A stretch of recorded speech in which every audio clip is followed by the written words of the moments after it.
আসসালামু আলাইকুম গাইস, আপনারা সবাই কেমন আছেন? আশা করি সবাই ভালো আছেন। আলহামদুলিল্লাহ আমিও ভালো আছি। আজকে আমি একটা রেসিপি শেয়ার করব, সেটা আপনাদের সাথে। পিঠার রেসিপি, এটাকে চমচম পিঠা বলা হয়। তো আমি পিঠাটা বানিয়ে নিচ্ছি। এখানে দিয়ে দিচ্ছি কিছু দুধ, আর দিয়ে দিলাম একটু চিনি, বেশি না।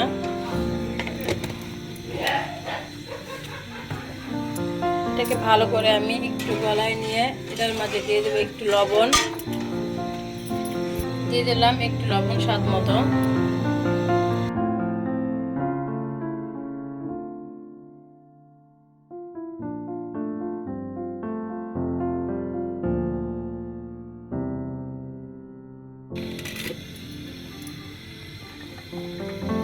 ঘি অ্যাড করে দিলাম। আমি এই ঘিটা এই কারণে দেব যাতে পিঠাটার মাছ থেকে ভালো একটা স্মেল চলে আসে।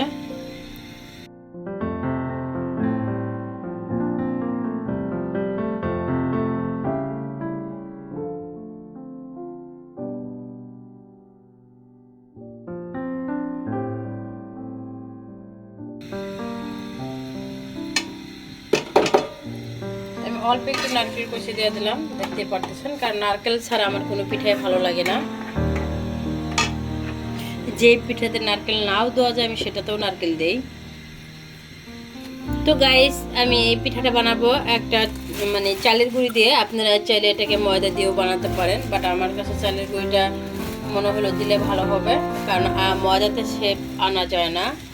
এই চমচম পিঠাটা আপনার ময়দাতে কখনো শেপ আনতে পারবেন না, ময়দা একেবারে মিলে যায় না, বাট চালটা একেবারে মিলে যায়। জাস্ট আপনাদের এই জন্য আমি একটা ছোট্ট মেসেজ দিলাম। চাইলে বানানো যায়, বাট ওটা ভালো হয় না। এখন আমি চালের গুঁড়াটা সিদ্ধ করে নেব এটার মাঝে।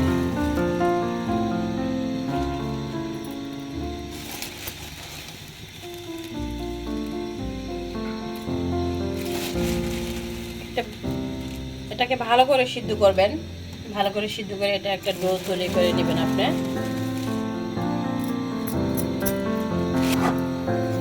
তো গাইস দেখেন, আমি এইভাবে ডোটা তৈরি করে নেব। এটাকে স্মুথ একটা ডো বানাইতে হবে, যেটা চাইলে আপনি রাতের মধ্যে যে কোনো একটা শেপ দিতে পারেন।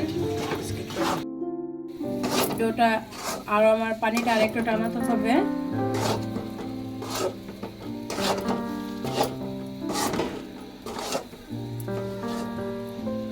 দেখতেই পারলেন আমি কিভাবে ডোটা তৈরি করলাম এই পিঠা বানানোর জন্য।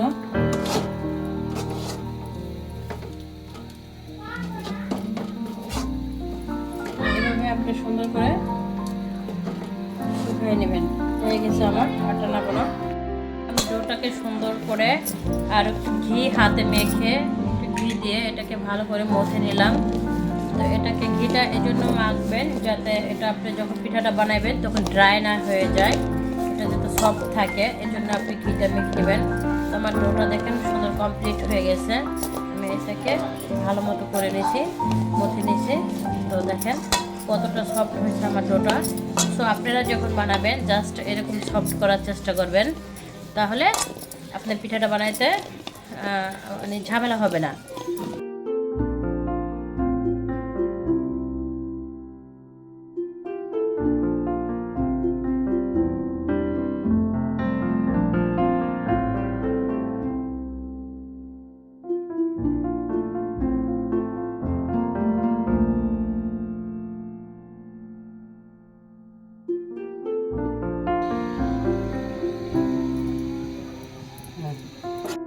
চুলায় এখানে দুধ দিয়ে দিয়েছিলাম পিঠাটা তৈরি করার জন্য। এখানে আমি 2 লিটার দুধ দিয়েছিলাম। 2 লিটার দুধ আমি জাল দিয়ে অনেকটা কমিয়ে নিয়েছি।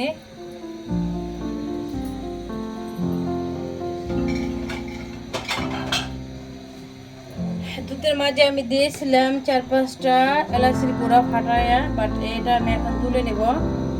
এটা সেন্টটা বের হয়ে গেছে। এটা দেখা যায় অনেক সময় খাইতে বসলে এটা কামড় লাগলে অনেকের এটা পছন্দ না, বাট এই জন্য আমি তুলে ফেলতেছি। এখন দিয়ে দেবো একটু লবণ,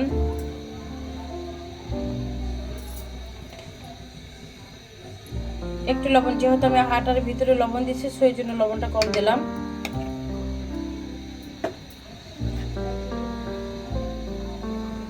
তো দেখেন আমি সব পিঠাগুলো বানিয়ে নিয়েছি। এটাকে রসমালাই পিঠাও বলা যায়, চমচম পিঠাও বলা যায়, যে যে পিঠা বলে। সো এটার নাম বোধহয় রসমালাই পিঠা দিলে সবচেয়ে বেটার হয় আমি মনে করি। দেখেন আমি এগুলো দিয়ে দেবো একটা একটা করে দুধের মধ্যে।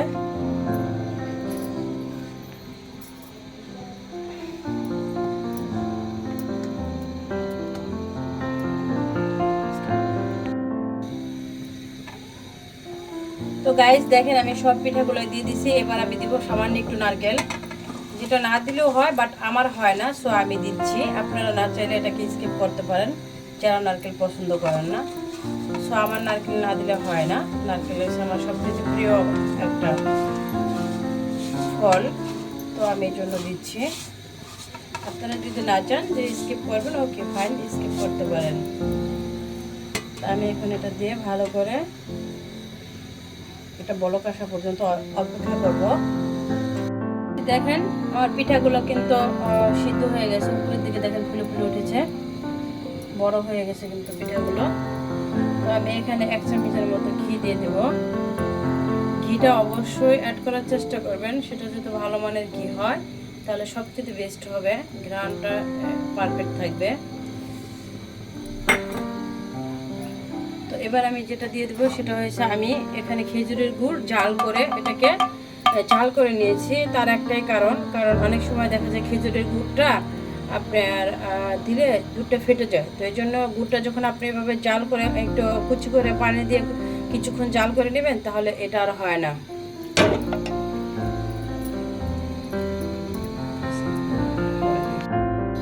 আমি দিয়ে দিতেছি এই কর্নফ্লাওয়ারটা একটু ঘন হওয়ার জন্য, জাস্ট কারণ এটা একটু পাতলা রাখবো, যেহেতু আমি এটার নাম রসমালাই পিঠা দিছি, অথবা আপনারা যেটাই বলেন, আমিত্তি পিঠা বলেন, যাই বলেন না কেন, আমার কাছে মনে হয় এটা রসমালাই পিঠা, এটা সবচেয়ে বেশি বেটার।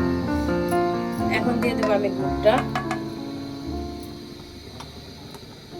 খেজুরের গুড়টা আমি দিয়ে দেবো।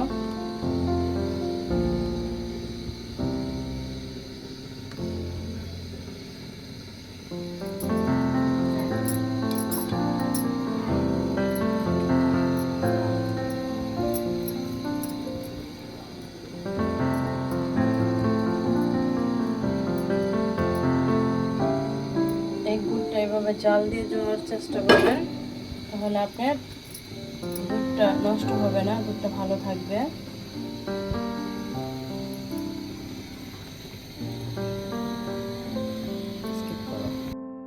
ক্রিমটা একটু ঘন হওয়ার জন্য আমি এখানে 1 চামচের মতো কর্নফ্লাওয়ার নিয়ে নিলাম। দেখতেই পাচ্ছেন আমি কতটুকু কর্নফ্লাওয়ার নিলাম।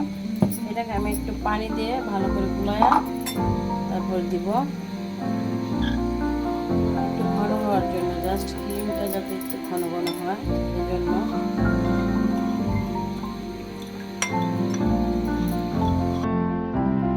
তো গাইস এটা যেহেতু রসমালাই পিঠা তাই একটু রস বেশি রাখতে হয়, না হলে পিঠাটা ভালো লাগবে না। আর এটা তো এমনি চালের গুঁড়া, এটা পরে টানবে, তো আমি এই জন্য ঝোলটা একটু বেশি রাখলাম। দেখেন আমার রসমালাই পিঠাটা কেমন হয়েছে, আপনাদের একটু আমি প্লেটে উঠাই দেখাই যাচ্ছি।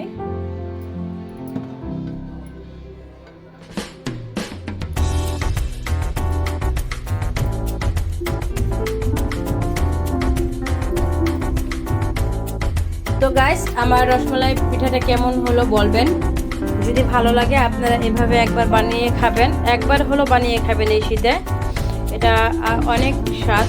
এটা সিম্পলও যদি হয় পিঠাটা খুবই মজা, একবার হলো এই শীতে রসমালাই পিঠাটা বানিয়ে খাবেন। দেখেন আমার রসমালাই পিঠাটা কত সুন্দর লাগতেছে। তো এটা যখন আপনি বানিয়ে খাবেন তখন বুঝতে পারবেন আসলে এটা কতটা সুন্দর হয়েছে বা খেতে কতটা মজা হয়েছে, সেটা আপনি নিজেও বুঝতে পারবেন যখন আপনি খাবেন বানায়া। তো যারা আমার ফেসবুক ফ্রেন্ড তারা আমাকে একটা ফলো দিবেন, একটা লাইক দিবেন, কমেন্টে বলবেন কেমন হয়েছে। আর যারা আমার ইউটিউব চ্যানেলের সাবস্ক্রাইবার তারা আমাকে সাবস্ক্রাইব করবেন, লাইক দেবেন, কমেন্ট করবেন, আর আমার জন্য দোয়া করবেন, আমার ফ্যামিলি সবার জন্য দোয়া করবেন।